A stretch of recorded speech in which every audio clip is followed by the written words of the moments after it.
India இலங்கை அணிகளுக்கு எதிரான cricket தொடர் என்பது தற்போது இலங்கை நாட்டில் வைத்து பரபரப்பாக நடந்து வருகிறது.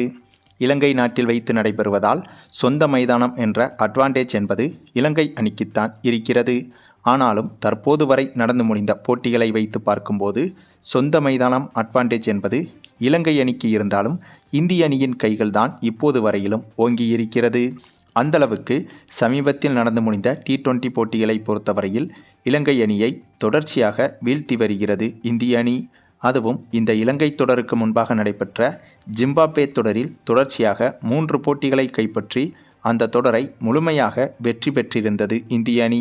அந்த தொடருக்கு பிறகு இந்திய அணி பழைய ஃபார்முக்கு திரும்பிவிட்டது என்பதைப் போலத்தான் தெரிகிறது. அதை இந்த இலங்கை தொடரிலும் முழுமையாக உணர முடிகிறது. அந்தளவுக்கு இந்த இலங்கை தொடரில் இந்திய அணி சிறப்பாக விளையாடி வருகிறது. அதுவும் சமீபத்தில் நடந்து முடிந்த ஒவ்வொரு T20 போட்டியிலும் இந்திய அணி சாதாரண வெற்றியாக படைக்காமல் ஒவ்வொரு வெற்றியும் சரித்திர வெற்றியாக படைத்து வருகிறது. மேலும் சமீபத்தில் இருக்கும் இலங்கை அணி என்பது திறமை வாய்ந்த அணியாகத்தான் செயல்பட்டு வருகிறது. கடந்த ஓரிரு வருடங்களுக்கு முன்பு இலங்கை அணி என்பது கத்துக்குட்டி அணியாகத்தான் செயல்பட்டு வந்தது.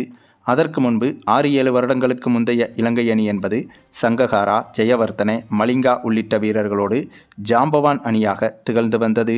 அதன் பிறகு கடந்த 5-6 வருடங்களாகவே இலங்கை அணி கத்துக்குட்டி அணி போலத்தான் விளையாடி வந்தது. சொல்லும்படியான வீரர்கள் பெரும்பாலும் இலங்கை அணிக்கு கிடைக்கவில்லை. இந்த சூழலில்தான் சமீப காலங்களாக, அதாவது கடந்த ஓரிரு வருடங்களாக மட்டும் இலங்கை அணி பேக் டு ஃபார்முக்கு திரும்பி வருகிறது. அந்த ஒரு சூழலில்தான் இந்த இந்தியா இலங்கை தொடரும் தொடங்கியது. இதனால் இப்போது இருக்கும் இலங்கை அணியை இந்திய அணி வீழ்த்துவது என்பது மிகவும் கடினம் என்றும் சொல்லப்பட்டது.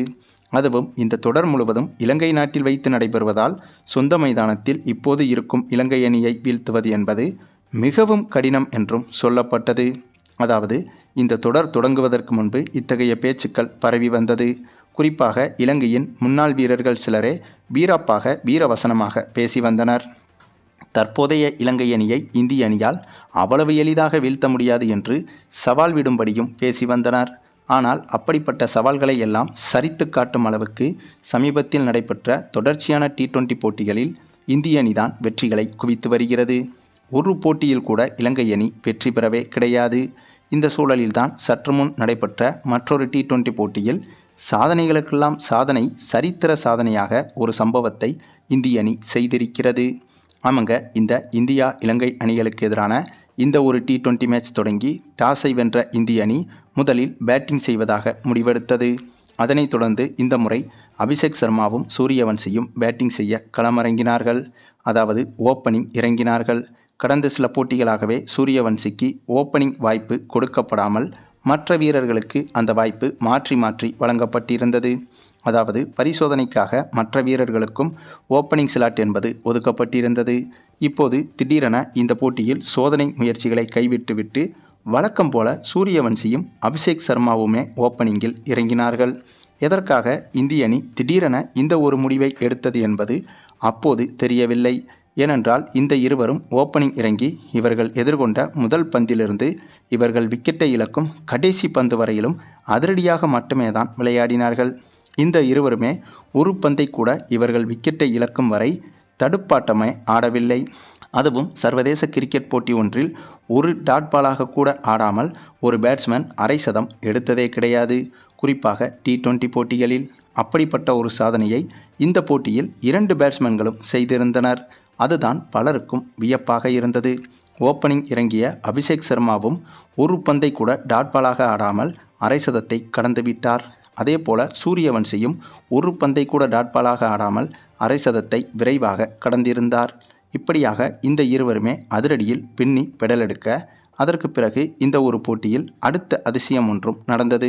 ஆமாங்க, அரை சதத்தை கடந்த இந்த இருவரும் சொல்லி வைத்தது போல இருவருமே சேர்ந்து சதத்தையும் தொட்டுவிட்டனர். சரியாக அபிஷேக் சர்மாவை பொறுத்தவரையில் 38 பந்துகளை எதிர்கொண்டு 102 ரன்கள் எடுத்திருந்த போது இவரது விக்கெட்டை இழந்தார். அதாவது சதத்தை கடந்து கூடுதலாக 2 ரன்கள் எடுத்ததற்கு பிறகுதான் இவரது விக்கெட்டை இழந்தார். ஆனால் இவர் விக்கெட்டை இழந்தாலும் கூட நம்முடைய சூரியவன்சி விக்கெட்டை இழக்காமல் இவர் தொடர்ச்சியாக சதத்தை கடந்த பிறகும் அதிரடியில் மிரட்டி எடுத்தார். அதேபோல இவருக்கு ஜோடி சேர்ந்த இசான் கிசானும் இந்த ஒரு போட்டியில் மீண்டும் இவரது மிரட்டலான அதிரடியை வெளிப்படுத்தினார். இசான் கிசானும் கூட செம்மத்தனமான அதிரடி பேட்ஸ்மேன் தான். ஆனால் கடந்த சில போட்டிகளாகவே இவருடைய பேட்டிங் என்பது சொல்லும்படி அளவில் ஜொலிக்கவில்லை. ஆனால் இந்த போட்டியில் கடந்த போட்டிகளுக்கெல்லாம் சேர்த்து மாத்து கொடூரத்தனமான அதிரடியை இசான் கிசானும் வெளிப்படுத்தினார். இப்படியாக களமிறங்கிய அடுத்தடுத்த இந்திய பேட்ஸ்மேன்களும் கூட இந்த போட்டியில் அதிரடியாகத்தான் விளையாடினார்கள். அதாவது இதற்கு முன்பு நடைபெற்ற T20 போட்டிகளில் இலங்கை அணிக்கு எதிராக இந்திய அணி இந்தளவுக்கு வெறித்தனமான அணுகுமுறையை காட்டியதே கிடையாது. ஆனால் இந்த போட்டியில் மட்டும் இந்திய பேட்ஸ்மேன்கள் முறைப்படி களமிறங்க மற்றும் எந்த ஒரு புது முயற்சிகளையும் எடுக்காமல் ஒவ்வொரு பேட்ஸ்மேன்களும் அதிரடியில் மட்டும்தான் விளையாடினார்கள். ஆகவே அப்போதே தெரிந்துவிட்டது இந்த போட்டி என்பது இந்திய அணிக்கு ஏதோ ஒரு விதத்தில் ஸ்பெஷலான போட்டி என்று. அதன் பிறகு இந்த போட்டியில் அதிரடியாக விளையாடி வந்த நம்முடைய சூரியவன்சி 190 ரன்கள் வரை எடுத்திருந்தார். அதேபோல 53 ரன்கள் வரை இசான் கிசானும் எடுத்திருந்தார். இதன் காரணமாக இந்திய அணி இந்த ஒரு T20 போட்டியில் 393 ரன்கள் வரை எடுத்துவிட்டது. எப்படி 393 ரன்கள்? இவ்வளவு ரன்களை 50 ஓவர் போட்டியில் எடுத்தாலே அது சரித்திர உலக சாதனையாகும். அப்படி இருக்கும்போது ஒரு T20 போட்டியில் இந்திய அணி எடுத்திருப்பது என்பது மிகப்பெரிய நம்பர் 1 சாதனையாக மாறியிருக்கிறது. கிட்டத்தட்ட 400 ரன்கள் எடுத்துவிட்டது என்று தான் சொல்ல வேண்டும். அந்தளவுக்கு உலகமகா அதிரடியை இந்த ஒரு போட்டியில் இந்திய அணி வெளிப்படுத்தியிருந்தது. அதன் பிறகு இதே போட்டியில் சேசிங் செய்ய களமிறங்கிய இலங்கை அணியை 169 ரன்களில் சுருட்டி இந்திய அணி பிரம்மாண்ட வெற்றியையும் பெற்றது. சரி, இந்தளவுக்கு இந்திய அணி இந்த போட்டியை அணுகுவதற்கு என்ன காரணம் என்று பார்த்தபோது, குறிப்பாக இந்த போட்டி தொடங்குவதற்கு முன்பு இலங்கை அணியின் முன்னாள் வீரரான தில்சன் என்பவர் இந்த போட்டிக்கு முன்பு இந்திய அணியை மீண்டும் சீண்டுவது போல பேசியிருந்தார். ஏனென்றால் இந்த போட்டி நடைபெறும் மைதானம் என்பது இலங்கை அணிக்கு மிகவும் சாதகமான மைதானம் என்றும், இந்த மைதானத்தில் முடிந்தால் இலங்கை அணியை இந்திய அணியால் வென்று காட்ட சொல்லுங்கள் என்று சவால் விடும்படி இவரும் பேசியிருக்கிறார். இதனால்தான் இந்த ஒரு காரணத்திற்காகவே இந்த போட்டியை இந்திய அணி முறைப்படியும் அணுகியது. முறைப்படி அணுகுவது மட்டுமில்லாமல் சர்வதேச கிரிக்கெட் வரலாற்றில் நம்பர் 1 வரலாற்று மேட்சாகவும் இந்த போட்டியை இந்திய அணி மாற்றியிருக்கிறது. ஏற்கனவே இந்த இலங்கைக்கு எதிரான நடந்து முடிந்த T20 போட்டிகளை பொறுத்தவரையிலும் இந்திய அணி முழுமையாக இலங்கை அணியை ஆதிக்கம் செய்து வந்தது. இந்த நிலையில் எரிகிற தீயில் எண்ணெயை ஊற்றுவது போல இந்திய அணியை தேவையில்லாமல் சீண்டி இந்த ஒரு போட்டியில் நம்பர் 1 சரித்திர வரலாற்று தோல்வியை இலங்கை அணி சந்தித்திருக்கிறது. ஆக மொத்தம் இந்த போட்டி மூலமாக இனிமேல் எந்த ஒரு தொடராக இருந்தாலும் எந்த ஒரு போட்டியாக இருந்தாலும் அதில் சம்பந்தப்பட்ட அணியின் முன்னாள் வீரர்கள் யாரும் இந்திய அணிக்கு எதிராக சவால் விடவே மாட்டார்கள் என்பதற்கு இந்த ஒரு இன்னிங்ஸே உதாரணம். சரி, நீங்கள் சொல்லுங்கள், நம்முடைய சூரியவன்சி மற்றும் அபிஷேக் சர்மாவின் இந்த ஒரு அதிரடி பேட்டிங்கை பற்றியும், குறிப்பாக இந்திய அணியின் இந்த அசுரத்தனமான நம்பர் 1 வெற்றியை பற்றியும் உங்களுடைய கருத்துக்களையும் கமெண்டில் தெரிவிங்க.